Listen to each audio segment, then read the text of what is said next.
It's dude. Hello? What are you doing? Hello? That's what the cool kids do. What? Okay, whatever. Dude. Apparently I'm not a cool kid. Welcome to Drunk Doctor Who. This is episode number 36. It is. The Evil of the Daleks. This is a 7-part serial, which was the end of season 4 of Doctor Who. 7 episodes, ran from 5/20/1967 to 7/1/1967. And it was a really good serial. Lots of fun, interesting. Set mostly in 1866. Which is 100 years prior to when the story was aired, which was, in theory, supposed to be 1966, but, aired in 1967. And, unfortunately, is mostly reconstruction. There's only one episode that currently exists, episode 2. The rest is all reconstruction. And it's one of those ones where you have to... What are you doing? Yeah, the Daleks. No, we already got Jamie. Oh. Okay, so... Alright, so anyway, this serial introduces a new companion, as if that didn't show you, Victoria. So we have both Victoria and Jamie now as companions. Victoria is the waifish young girl here. Waifish. Waifish, yeah. Like a wafer? No, it means slight or slim. Like a wafer? You're slight and slim. Yes, and that's where the term wafer comes from, but wafers is applied to people, wafers applied to food. Alright, so anyway, here's the doctor, here's Jamie, here is Victoria, here's Victoria's father. Okay. Anyway, so apparently... Does this fit? This doesn't fit. Oh. Okay, what are you drinking today? Red Zapple Ale. Red Zapple Ale. Okay, I'm drinking... What's this called? Schnapps. Well, yeah, I'm drinking Rumpelmans peppermint schnapps. Now, I was drinking rum. Schnapps. No, I was drinking rum. Captain Morgan's Black Label 100 proof rum, but I ran out, so I switched to the schnapps. And unlike traditional schnapps, which is only 30 proof, about the same as beer or wine, this is 100 proof. Hence the popularity of this particular schnapps, because it's really potent and it's really good.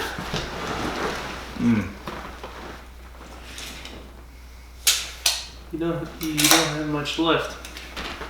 What are you doing? Yeah, I know. I'm almost out. Schnapps left. Right. What the heck are you doing? Okay. Anyway, you're drinking this red apple, and you tore off all the labels. I don't know why you tore off all. That's the labels. for copyright. So what? What are you talking about? So It's our not. video doesn't. Okay. Flag. Anyway, 7 episodes. The only one that exists is episode 2. The other 6 are all reconstructed. Mm-hmm. What did you think of it? I liked it a lot. Mm-hmm. Although it was reconstructed, it was a little hard to follow. Mm-hmm. A lot of characters, a lot of names. Mm-hmm. We had Mr. Perry, Kennedy, Edward Waterfield, Dr. Galloway, Bob Hall, Keith, Ken, Molly Dawson, Theodore, Maxtable, Towie, Victoria, Kimmel, Ruth, Terrell. It's a lot of names to keep up with. Okay, so there are a lot of characters, but the reconstructors, the loose cannon people, used some 3D, CGI scenes to help you follow the action in critical action scenes. And some body double scenes. Yeah, so not too hard to follow. And it worked pretty well. suspenseful. I love the Daleks. So.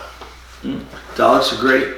So, anyway, in theory, okay, so the whole thing behind this was Terry Nation, who created the Daleks and who had, for some weird reason, creative control over them, was trying to get the Daleks a spin-off series in America, and he was talking with NBC at the time, the National Broadcasting Corporation. Anyway, so he was trying to do that, so the BBC was like, well, we need to write the Daleks out of the show for a while. So they figured this big climatic finale of the Doctor and the Daleks, and we get to see the Emperor Dalek for the first time, right? Mm-hmm. And the Doctor defeats him, and we don't see the Daleks for like another 4 or 5 years as a result. The NBC show was never made. Terry Nation was unsuccessful in getting that going. But in the meantime, the Daleks are out of the show for a while, at least until Pertwee, the third Doctor. Why do you think you went to America to try to start a spin-off series about the Daleks instead of just staying in the UK? Because that's where they're popular already. Money. Money?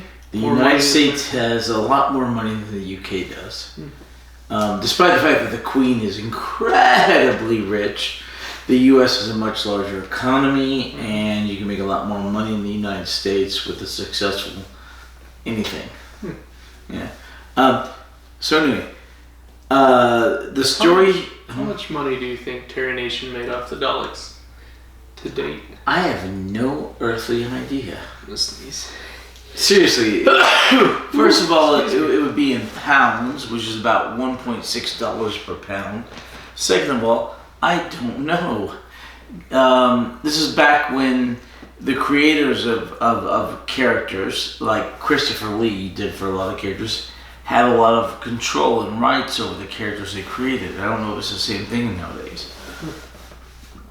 But literally, I have no idea. Sorry. We're pretty good and drunk. I know I'm good drunk. You? I'm okay. Well, you need to drink more then. Okay, seriously, I've got a Mike's Hard Lemonade in there for you when you finish that. So hurry up and finish that. I'm gonna go grab You lightweight. You're drinking like 12 proof. I'm drinking 100 proof. 33. Mm-hmm. 33. Alright, so anyway, we left the last serial with the Doctor and Jamie trying to find the TARDIS. They wander around in London looking for the TARDIS as a lorry, a truck, takes their TARDIS off. The truck's named Lorry? No. The lorry is the name for a truck in the UK. The same way they call it an elevator or a lift. A lorry. Lorry, yes. I don't know why, but it's called a lorry. Anyway, and they call an elevator a lift. You know what they call football? Well, they call American football. They call soccer football. They call American football gridiron, which I think is a way better name. Well, gridiron's the name of the field. Yeah. I don't know if you're right. Because in football you don't use your feet much for the ball. Well, except for kicking, yeah. Hand down. Well, we call... But gridiron is a cool name. We call football, what they call football, soccer, actually from associated football. That the British came up with the name, actually. And that's where we got soccer. But, whatever. Foosball. Foosball, okay. So... It's like tabletop soccer. Football. Do they call it football like F-U-T-E? No, it's F-O-O-T, football. Maybe that's in like Mexico, they call it, or Spain, they call it foot, like F-U-T. It still means the same thing. Football.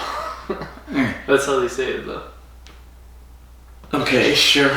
Okay, anyway, the Doctor and Jamie, after having left Ben and Polly in their current time period, 1966, 1967, they go off with just the TARDIS. The TARDIS is gone. There's some weird collector who has taken the TARDIS to his shop.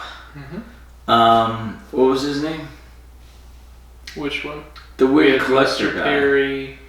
We had we had Kennedy. We had one of them died. It was the Kennedy died. Edward Waterfield. Oh, you didn't keep the notes this time. Molly Dawson. I wrote down all the names. It's not my fault that there are too many. Okay. There are too many to keep track of. So anyway, there's a guy who has a shop who is selling Victorian antiques, and that's from the period of Queen Victoria, from the 1850s, 60s, 70s, or something like that. Theodore. My time frame may be a little off. Anyway, so he's selling these antiques, but the antiques are new. And that's because apparently he's in league with the Daleks. Spoiler. Well, it's evil, the Daleks. There's going to be Daleks in there. He's in league with the Daleks, and they're helping him move in time from what was then present day, 1967 England, to 1866, where he was originally from.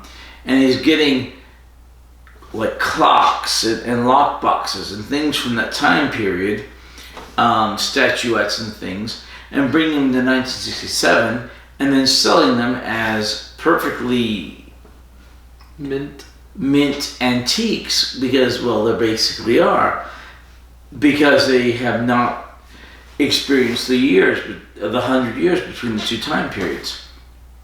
So he's doing that, and we never figure out exactly why he's doing that.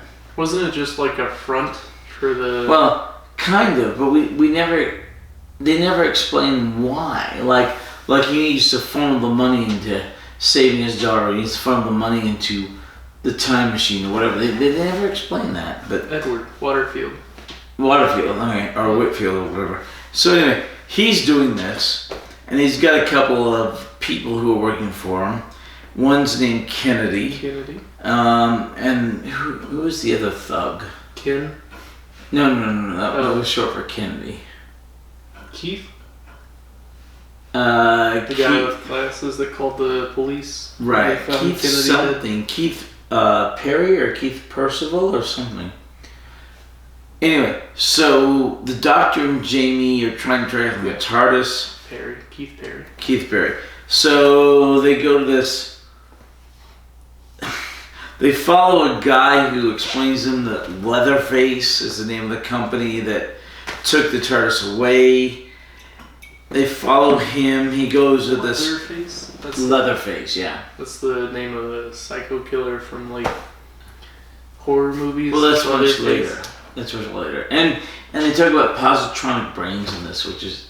It comes back much later in Star Trek. And Ansibles. Ansibles, yeah. Ansibles was not in this. No, Ansibles were not in this. I thought something might have been an Ansible, but it wasn't. Okay.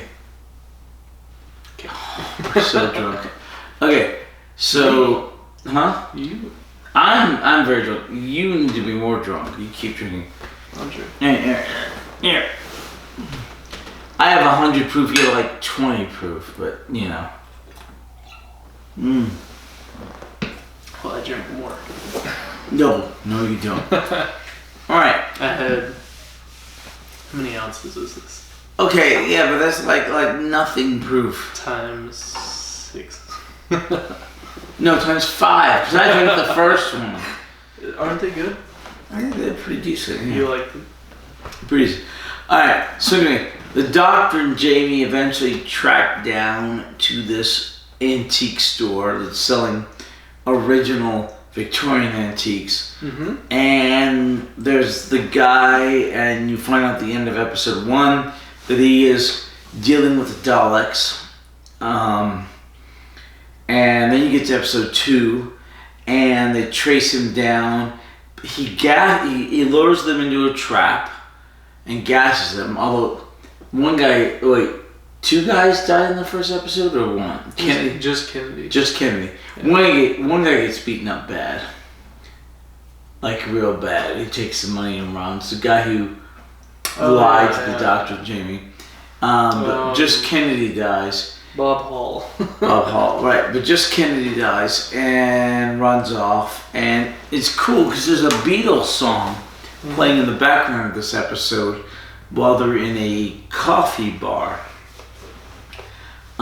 This may be taken out during the animation because other songs that were big at the time have been taken out for the reconstructions or the animations due to copyright issues, which is kind of sad, but you know, it is what it is. They're gonna be when are the Beatles in public domain? Well, like 40 years from now. Because they're already making like movies and stuff about Beatles songs. Well, they have since the 70s. But with just Sgt. Pepper's Lonely Hearts Club Band. How many Beatles do we have left? One? Two. Paul McCartney and the drummer, Ringo Starr. They're still alive. We've lost... what are their names? We've lost two of the Beatles. I can't think of their names. Can you think of their names? Drunk. Yeah, that's the whole point of this exercise. Paul, Ringo, Star, Johnny? No, the one was shot by somebody in the 1980s. Why would they shoot him? They were crazy, obviously. But he was shot in New York City. Gun crime. He was married. New York City's crime. Yeah, he was married to Yoko Ono. Yeah. What was his name? Hold on. Paul McCartney, Ringo Starr, Paul Harrison. He was one. He died for some reason. He lived in India a lot. India, yeah. My ex-wife actually bumped into him in India at one point. What? Yeah. And like the dude who started the band, what was his name? Why did the Beatles break up? Yoko Ono. What was the name of the guy who started the band? There's a love triangle with Yoko Ono. No, she just... Okay, nobody knows for sure, but she turned, what's his face? The guy whose name I can't think of. McCartney. No, Paul McCartney's the good guy. Sure. We're talking about John Lennon. John Lennon. He's the other guy I can't think of. John Lennon. He married Yoko Ono, and they did a bunch of crazy weird stuff. Yoko Ono is still alive to this day. She's still doing crazy weird stuff. But John Lennon literally went off the deep end with Yoko and then was shot. Was assassinated by some Hanyak. It was horrible. I mean, seriously, why? I mean, you should never kill anybody except in self-defense or whatever. But to kill such a person like that with no reason is insane. You hear the leader of ISIS died? Yep, and his second in command was killed, and his spokesman was killed, along with 3 others. Well, hopefully that's the end. Yeah, hopefully it's the end of ISIS. Thank you, Donald Trump. Wait, we gotta not make this political, but... That's just current times. Okay. No matter it is, but in some ways it's political. No matter which side you're on, we can all celebrate that the leader of ISIS is died.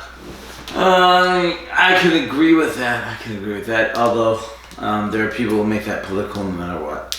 So, but a terrorist is dead. That to is the good. end of terrorism.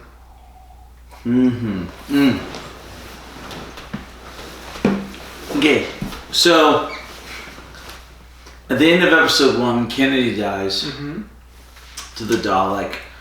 In episode 2, the Doctor and Jamie and figure out what's going on in that shop in 1967, but trapped in a gas trap where they fall asleep.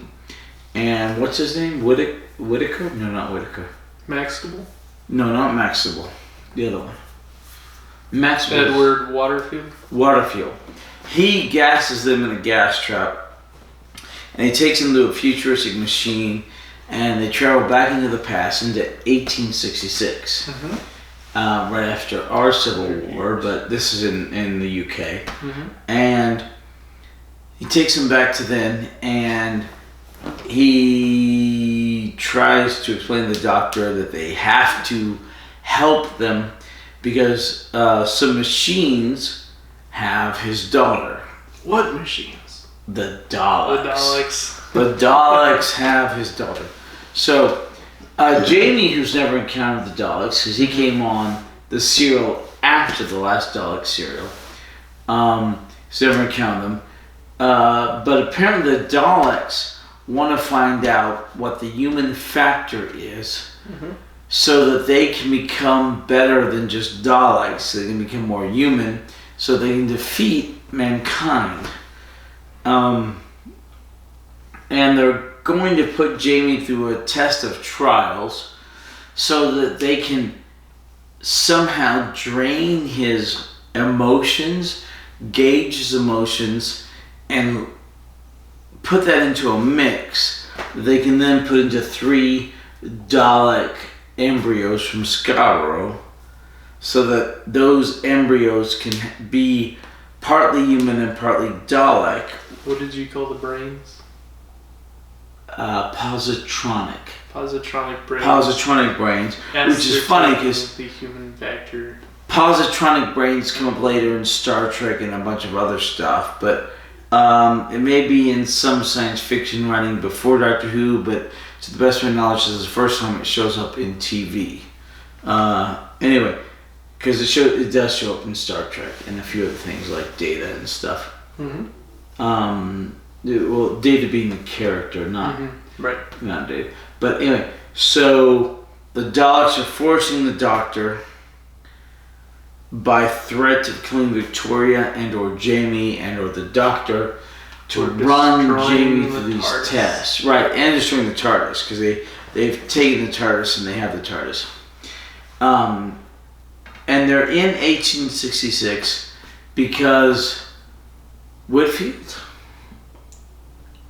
What's his name? Whitfield? Maxtable or Waterfield? Waterfield and Maxtable were conducting tests in Maxtable's home to try and figure out how to project through time by utilizing mirrors and static electricity and other things.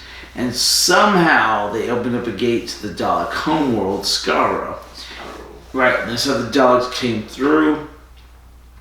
And that's how they captured Victoria with the use of Maxtable and it's a good Waterfield. name. I love that name, Maxtable. Right, Maxtable.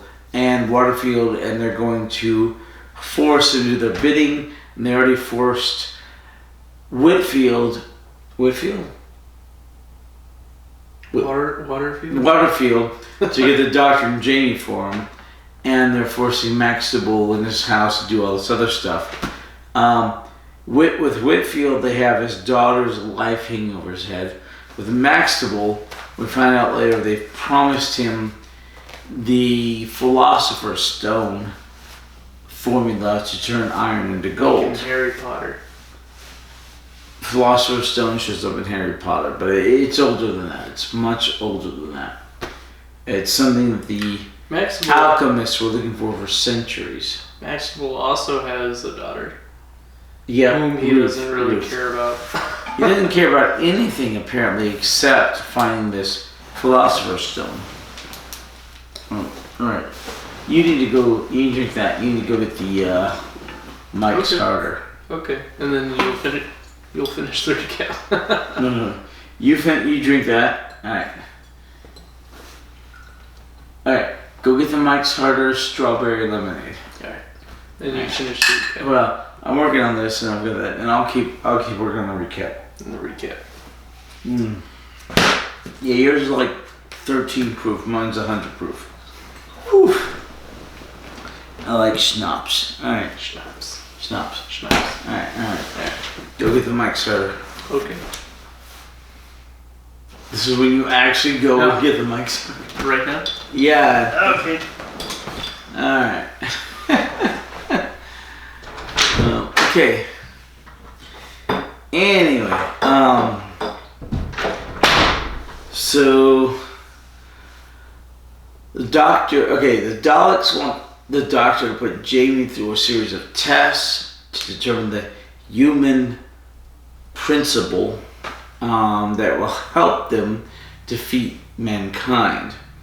So they sent Jamie go through this long series of tests, during which he meets Kimmel, which is this big, strong Turk who's mute. He can't talk, he's mute. And they fight, and eventually, somehow, Jamie, who's much smaller, gets the upper hand. He's scrappy because he's Scottish. Gets the upper hand, knocks the Turk off this ledge, and the Turk's hanging by a thread. Jamie throws him a rope and helps the Turk up and survive. And the Turk's confused because the Turk was told by the bad guy Maxfield or whatever. I'm not getting that right, but by that guy, that Jamie's a horrible killer. So Jamie helps him up and survive, and then they go and they're both trying to rescue Victoria, who's held by the Daleks in this room in the south part of this state manor. And then Kimmel saves Jamie's life in return from yet another trap, because all this stuff's trapped all the way. You know, like, gotta do like rogue checks to check for all these traps. So Jamie saves Kimmel's life after they fight, and then Kimmel saves Jamie's life, and they decide to go to help Victoria together. So on to episode 4, the Doctor is doing the calculations on Jamie's emotions for the Daleks, because he's agreed to help them in a certain fashion, mostly so people won't die. And then Kimmel and Jamie eventually manage to defeat enough Daleks to get to Victoria, and they hold themselves up in the room of Victoria. Come on. What the heck? Okay, come on. So they get to Victoria. Victoria is, am I in frame? Yay, thank you. Yay, okay. So they get to Victoria, they hold themselves up in the room, they block the door with a whole bunch of stuff. And then, okay. Kamel. Well, no, I've talked about Kamel. So then in the 5th episode, Victoria is taken away down a secret passage by, wait, what's his name? Terrell. Down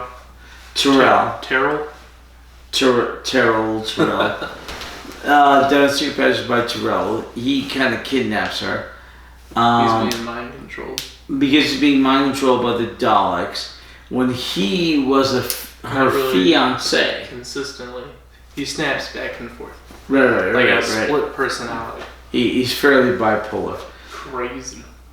Correct. Okay. My head We kind of skipped over the part where Jamie was beaten over the head and dragged into the barn by somebody who was hired by Terrell. Then Terrell doesn't believe him, and that guy Toby. kind of blackmails him, and Toby.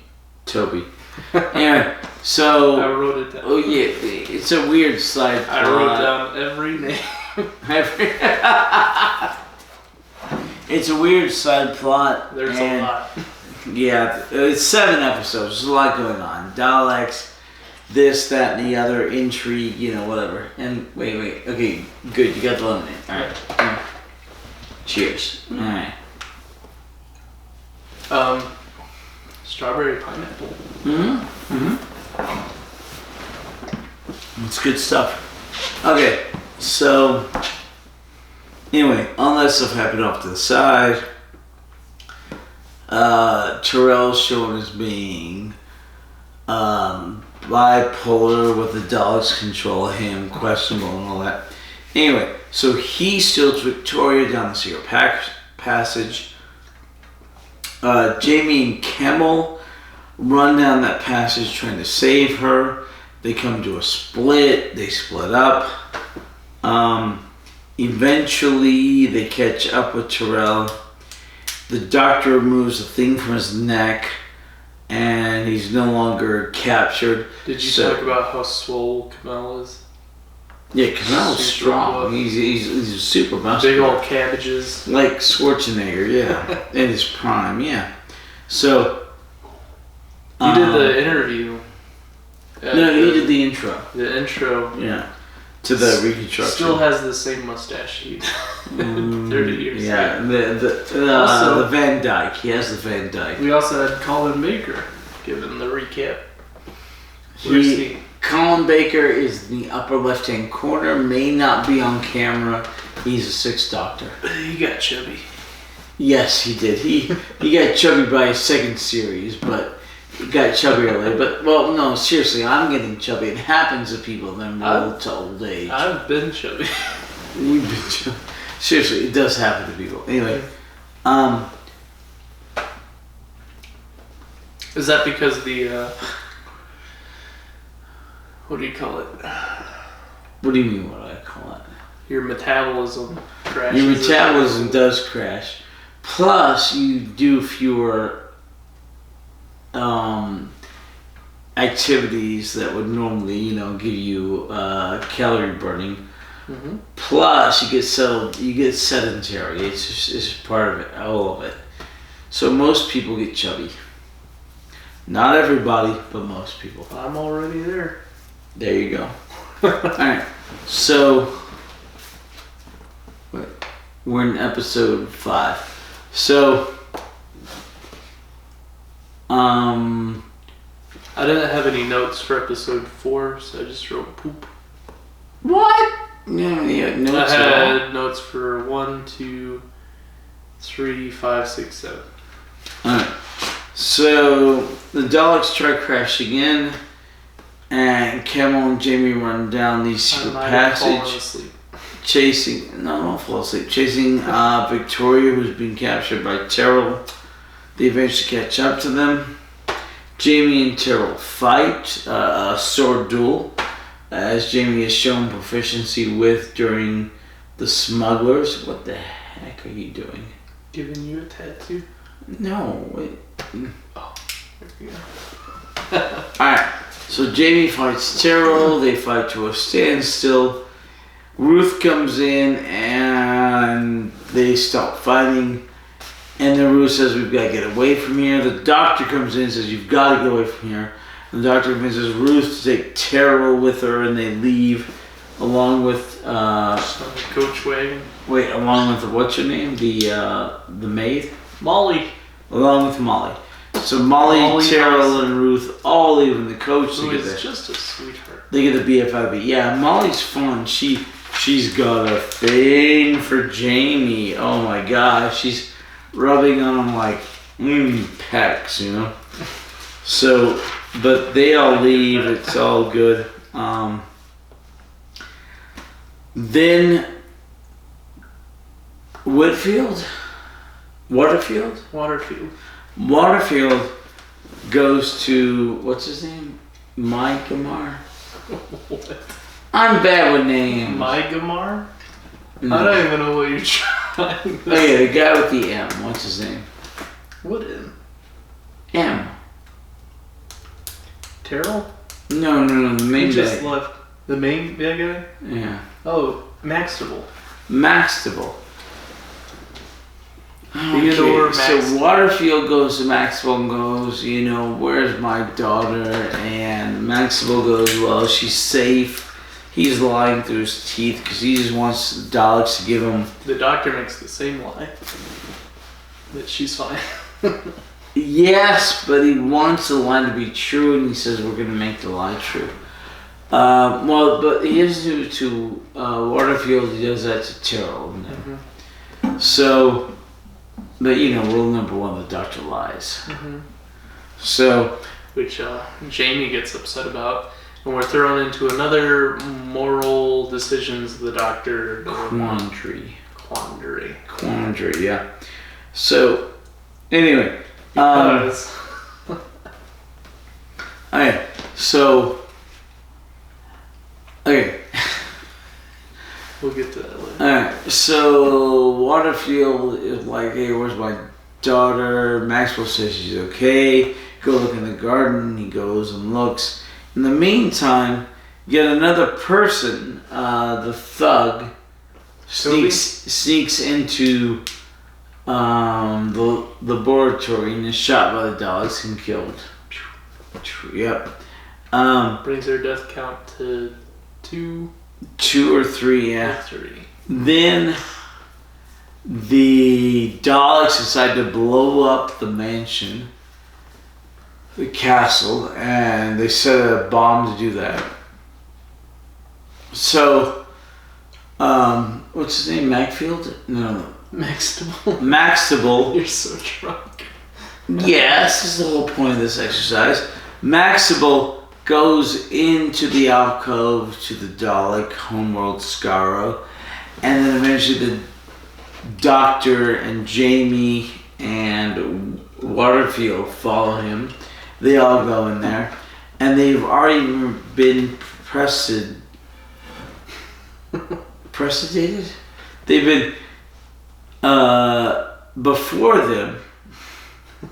What's his name? Negel. What? Negel? The big Turk guy. Kamel carried Kimmel. I think his name's Kamel, but Jamie said Kimmel. Right. He's Scottish. Carried the girl, Victoria, through that under duress. Through that alcove, yeah. So they're now all in Skaro, in the Daleks' original planet. Mm-hmm. So then the mansion blows up, and then we go to episode 7, and they're all captured by the Daleks. Camel and Victoria and Maxwell. So we're on Skaro. Right, we're the Thalls. Well, we're just in the city of the college of the Daleks. Have they been exterminated, do you think? We don't know. We ever see them again? We do. We see them in Genesis the Daleks. But that's a prequel. We never see them. It is basically a prequel. Post. Daleks. Yeah, I'm not 100% sure, but I think we don't. But maybe. Okay. But anyway, so they go to Skaro. They're there. And the Daleks say, hey, look, it's the Emperor Dalek. Really? The Emperor. The Emperor Dalek. Right. And we've got your TARDIS. Really? You've got our TARDIS. Okay. So the Emperor Dalek is issuing commands, and the 3 Daleks, Alpha, Beta, and Omega, the Doctor had infused with... He skipped a few. Alpha, Beta, and then he goes... Omega. That's like naming someone A, B, Z. Well, yeah, but that's what the Doctor did. Instead of A, B, C. Anyway, so they do Alpha, Beta, and Omega. And the Doctor has written the names on there. Beta, Eta, Theta. That shows up later. What the heck are you doing? Just say when. When? What the heck are you doing? Really? I think that's being a little generous. To you, maybe, not to me. Alright. Alright, say when. Really? Wow. Welcome to Penis Jokes 101. Okay. Yeah, I didn't say anything about penises. Pinalia. Pinalia. Okay. Is that the plural? No, P and I would be the plurals. I guess. I don't know. What the hell are you...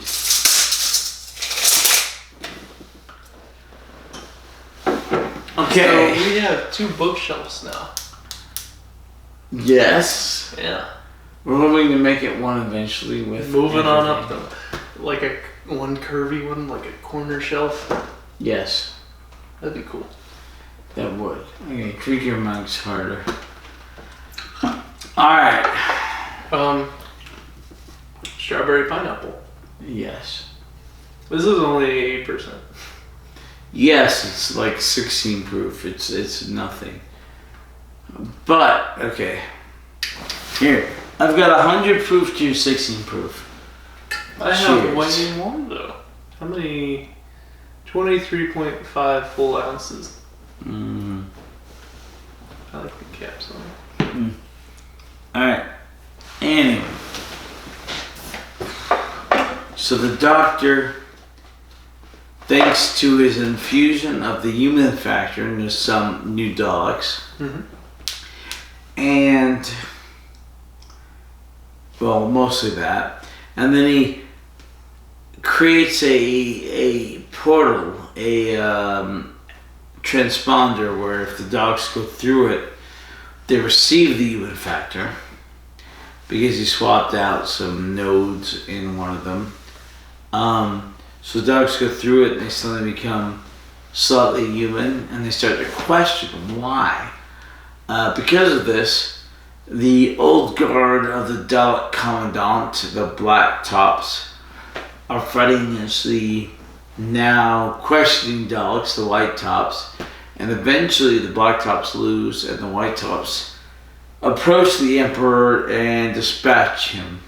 And pretty much the entire city of Scar goes up in flames. It's kind of hard to see a definitive winner because it just looks like most of them die. Well, I mean, and then the doctor says, a definitive end to the Daleks. But then we're left with the final end credit scene where there's one Dalek left, and it's a white top, and he's kind of just standing there amidst the destruction and the chaos. Well, yeah, the Daleks eventually survive. Daleks never go away. Yeah, but the show writers and the showrunners, were writing the Daleks out of the show. So why would they... Mostly, yeah. Why would they intentionally leave the one Dalek that survived right before the credits roll? Because you never know when they'll come back. You need to leave the possibility of them to come back. Yeah.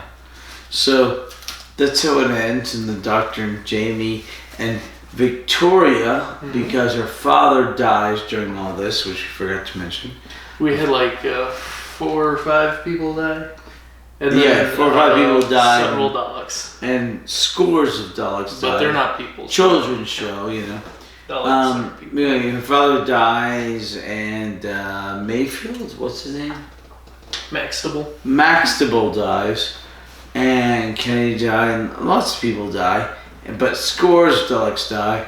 It's all pretty bad and pretty coming down, but so the Doctor, Jamie, and Victoria, now that her father's dead, head off to the TARDIS to go on there for their adventures. Alright, what questions do you have? Live happily ever after. Yeah. Their further adventures being the Tomb of the Cybermen. Tomb of the Cybermen is the very next serial. It is an absolute classic. And it's the beginning of the 5th season. Beginning of the 5th season of Doctor Who. Mostly reconstructed. No. They said they had 1 surviving episode? No. Tomb of the Cybermen, I think, all exists. What? Yeah, it's one of the first Troughton serials that all existed, so it's one of the reasons it's a classic. Well, now I'm excited. I'm looking it up. Somewhere in the outro they said that it was reconstructed, I thought. Nope, it all exists. Cool. And it's the beginning of season 5. Season 5. 1967. How many seasons of Troughton do we have? Most of 4, 5, and 6. So 3 seasons. Most Doctors last 3 seasons. Yeah. What other questions do you have? Ask me more than that. Sooner, we are looking to this serial to be reconstructed soon. The Macro Terror has been reconstructed. They're working on the Faceless Ones, and they're working on Furies from the Deep. Hopefully, Evil the Daleks will be reconstructed soon. The Highlanders, so we can have season 4 released on Blu-ray.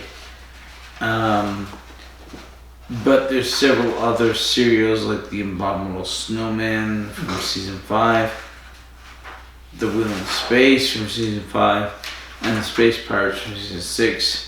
So those can all be, released on Blu-ray. And then a bunch from the first Doctor. A lot from the first Doctor. What other questions do you have? So, the TARDIS is capable of being moved. People can just pick it up and take it away. That was true in the Marco Polo. Right, but shouldn't there be some sort of defense mechanisms in place for this highly sophisticated piece of machinery? Sometimes there is later on. Because the TARDIS is sentient, right? Yes. So shouldn't it be able to act upon its own self-defense in the threat of being destroyed? Sometimes yes, sometimes no. Okay. Depends what's good for the plot. So, the Daleks threaten to destroy the TARDIS. Is that... I always thought of the TARDIS as like this invulnerable machine that no one can open. It has like... Does it have like shield generators or something? Isn't it generally invulnerable? In theory, the TARDIS is indestructible. But there's some people who threaten to destroy the TARDIS, but they've never managed to do it. So do you think the Daleks would be able to dismantle the TARDIS? No, they keep trying and they keep failing. The Doctor seems swayed or compelled by this threat when they threaten to destroy it. Well, especially at this point, it's pretty early on. He may not have the knowledge of what the TARDIS can defend itself or not. But I think part of it's just keeping the Doctor away from the TARDIS, not necessarily destroying it.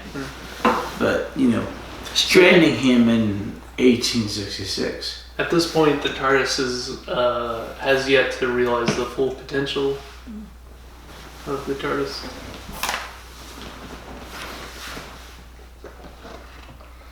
That's a hell of a loaded question. Alright, your mic's hard. Drink that. Yes, sir. Who's this Mike and why do you know he's hard? I have no idea. He's even harder. Harder, right. Alright. Did you know 8% is harder? Yeah, it's silly. So, alright. The Doctor encounters lots of people will destroy his TARDIS. And Joy's TARDIS? Destroy his TARDIS. Huh. And the TARDIS is sentient. We figure that out over time. And it brings the Doctor to where the Doctor needs to be. And it does things. And in a couple of episodes, it actually gains like physical form and sentience and all that.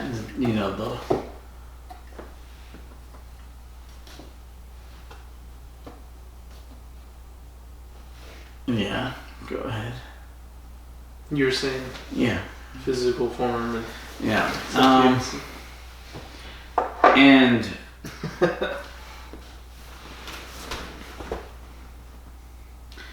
and it interacts with the Doctor in a more normal person-to-person fashion.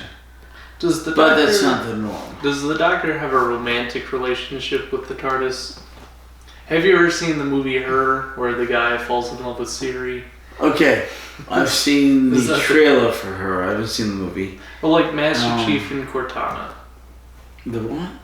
At some point, once you get an AI past the Turing test, Turing test, and they're kind of indistinguishable from people, You think Right. that people have the capability of falling for an artificial intelligence or a robot? Hence, the Doctor The Doctor has a having thing for the special TARDIS. bond with the TARDIS. Yeah, the Doctor has a thing for the TARDIS, but it's a... What would their children look like? What the hell Little is that? police boxes with arms and legs. No. The TARDIS is an entity that is sentient and has cognitions, but is not, like you and I walking around in a Humanity. physical body. Normally, although there's an episode where it does. Is there a human factor to the TARDIS? Does the TARDIS possess humanity? Is it more than It would just seem like, as such, yeah. so it's almost as if it's a creature? Or a Yeah, but I mean, seriously, Life it's beyond mechanism. most of the time no, but there's a couple of episodes where yeah, The Doctor is inside the TARDIS a lot. yeah. That would imply a romantic. Mm. In fact, And that several, is, in fact, several people have been inside the TARDIS. and that is implied upon later on. TARDIS is kind of floosy. See, that is implied upon later on, but not. It's somewhat heavily stated, but yeah, no, God, no. Why is Jamie so popular? Because he is the companion with the 1400s. most episodes with the Doctor. Just quantity or quality? No, quality too. There's a hell of a lot of quality during Jamie's tenure, but he's also literally the companion with the most episodes. Doesn't know what a train is. Well, he didn't. The Doctor told him. I mean, it is what it is. I wrote that down, but I find myself growing fond of Jamie. He's very sharp. Correct. He He figured grasps out the time. what's the time going on. differential. Yeah. He he has deductive reasoning skills. He figured out, well, if these are in such mint condition, but he calls them antiques, then why are they? But they're new. Yeah. He's a clever person, despite being from a very old time frame. He figures things out. So I'm growing fond of his character. Right, James Swashbuckling, sword, fencing person. Mm-hmm. Heroic. Damsel saving. Correct. Jamie's awesome. I love Jamie. He is one of my two favorite companions from the original run of the show. Speaking of Jamie saving Victoria, and then Jamie figuring out that this was all just a big ploy with an ulterior motive. Ulterior. That's what I said. Me too. Touching your face with your feet. I'm double jointed. I can do that. Is this yours? Shut that. What does that say? It says dart. Dart. Dirt? Dart. Okay, continue, please. So- Jamie finds out it's a whole ploy to ascertain his human element. And this makes him angry with the Doctor, because the Doctor, Mm-hmm. he accuses the Doctor of only being interested in self-preservation under Right. threat of duress, and Right. he says, well, you put my life at risk just to save your own skin, and now and then he comes up with this, moral argument of, well, if the Daleks want the human element to create super beings, then why did you give that to them if that has the threat of eliminating humanity? And the Doctor sort of replies with these very passive remarks of, he's like, well, the Daleks will conquer all humanity, and he says, well, Where is it? That's their purpose, and it says, well, that could eliminate humanity. It said it very well may come to that. And why is he just so passive and dismissive of these? His role. Doctor. Yeah, the doctor. Well, I think he knows that what he's doing will result in the end result that happens, which is that he gives the Daleks emotions and they self-destruct as a result. He's a lot more familiar with the characteristics of the Daleks than correct. Jamie's never encountered them. That they would ultimately revolt against the human element or have it revolt against the Dalek element. Factor. So speaking of Dalek and human factors, why is the let's talk about what the Dalek factor is. It's just a general sense to exterminate. It's sort of a hive mind mental structure. Oh, it's sort of a kill everything that's not Dalek. I mean, seriously, that's what it is. Kill everything that's not Dalek. Subjugate it, kill it, it's over. So, what would spreading the Dalek factor throughout human history do? In this case, it probably would have made them like, what's his name, Mikar? Who? Maxtable? Maxtable. Would have made it like Maxtable. We're slaves to the Daleks. We'll do what the Daleks want us to do. I mean, it seriously would have enslaved the human race to the Daleks. So, why is it that the Daleks wanted Maxtable and the Doctor to jump in the time machine and spread the Dalek factor? Why couldn't the Daleks spread it themselves? Inject humanity with the Dalek factor throughout all human history? That's never explained. Never explained. Never explained. See, the Daleks, sometimes they have very capable time traveling capabilities where they're able to follow and track the Doctor throughout space and time travel, and other times they seem very limited. Right. So that's another, mysterious timeline of the Daleks and their progression through technology. But I think it's partly when the Doctor encounters them in their development and that, So if he encounters them when they are less able to do that, then it's easier. And if he encounters them later on, then it's more possible. I don't know. So we're at the time frame where the Daleks don't need static electricity to travel through physically, but their time traveling capabilities are still limited to where for them to invade, it took Maxtable making his own time machine for them to be able to enter through. Right, or at least own time frame. Yeah. So can we say that Maxtable making this time machine using electricity and reflective mirrors.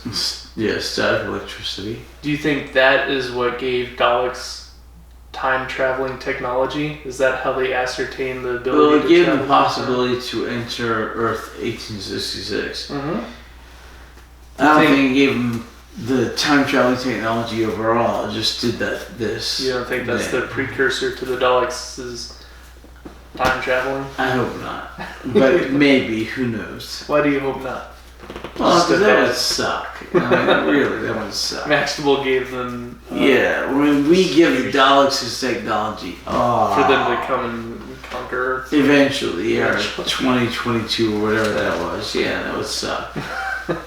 It's kind of ironic, and I think that'd be a cool explanation. No, suckage. Alright, do you have any other questions? Let's talk about the hierarchy of the Daleks. So we've gone over Dalek colors before. Like the red Daleks, or the black Daleks. But it's all in black and white. So we're still going off that. This is the first time we've seen the Dalek Emperor. How do they? What is their hierarchy system? Do they elect an emperor? Is there a voting? Is it just how does that supreme Dalek get chosen above the other Daleks? Okay. Based on what we know thus far, we don't know. Is that ever explained? It is somewhat explained later. but currently we don't know. And the Dalek Emperor is in a big, giant Dalek casing of 25 feet high, and we have no clue how he got that position. It's really we cool. don't know. I like it. He has like this really deep, reverberating voice. Mm-hmm. He has this awesome suit with all these cables coming out. Right. He's nearly indestructible. It took just an army of Daleks phasers to finally take him down. This is a cool finale, and I enjoyed it thoroughly. There's a lot of suspense, a lot of cliffhangers. Oh, we had our very first episode that did not end on a suspenseful cliffhanger. Right. Episode 5 did not end with the somebody's gonna die cliffhanger. Episode 5 ended with the experimental Daleks, Alpha, Beta, and Omega, taking the Doctor on a train ride around the what's it called? Laboratory's main table, and it was funny. It was hilarious. It's an anomaly in classic Doctor Who, where it's not a somebody's gonna die cliffhanger. It's a hey, this is amazing and funny and awesome cliffhanger. Very, very, very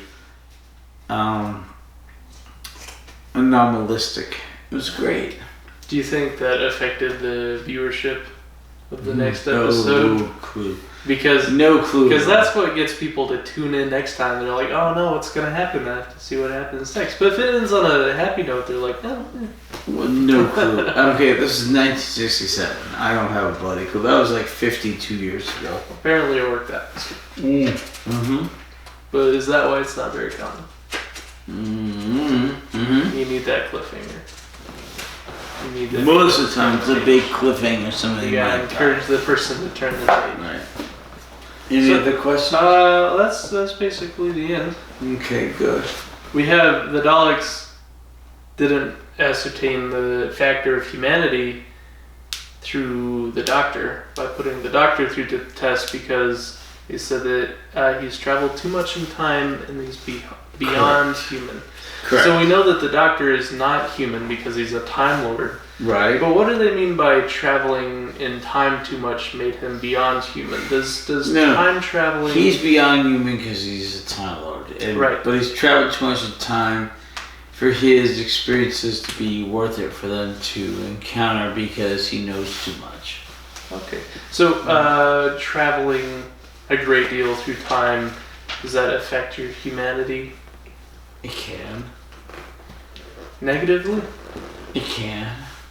So is the Doctor's humanity impacted negatively? Sometimes. Sometimes. Is that where the War Doctor comes from? See, because I feel like as you grow and you mature as a person, you gain new experiences and you see the evil in the world. And then you also see the good in the world. You see the good, but you also, it's not all you see. And it takes away your childlike innocence. Do you think that's what's happened to the Doctor on this cosmic level? Is he's had so many lifetimes of experiences seeing so much evil that it just takes away his innocence and his genuine hope? I don't know. It's interesting. It's interesting to ponder on. I don't know. I still like this idea, this conspiracy theory that the Doctor secretly might have this inferior motive. Inferior what? He might not be as quite the champion of humanity as we all like to think of him as. What? That's crazy talk. Alright, that's all we have. That's all I have. Anything you'd like to add? That's all my question. We will see you next week. We will see you next week with the Tomb of the Cybermen. Yes, one of the greatest classics of Doctor Who. Are we also of classic Doctor Who? It's their tomb. Are we also writing out the Cybermen? No, it's Tomb of the Cybermen. Tomb of the Cybermen.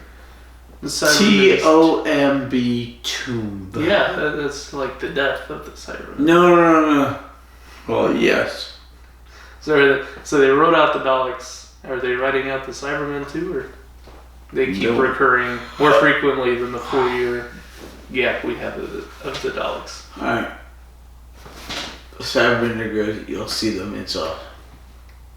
Do you think the Cybermen are like a replacement during the Daleks hiatus? Do they recur more frequently in this 4-year span? To an extent, but the Master eventually comes in as a proper replacement. The Master. I thought the Master might have been in this serial because Wally was referring to Maxtable as the Master. But it's the Master of the House, a classic like 19th century reference, not the Master as Doctor Who knows it. It'd be cool to be referred to as the Master. Yeah. If you're really rich, you hire a maid to tell her to call you Master. That's kind of almost taken on a kinky connotation. Kinky.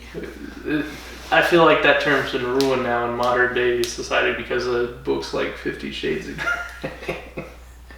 You can't have young lady Chatterley. You can't innocently be called Master anymore. That's weird. Okay.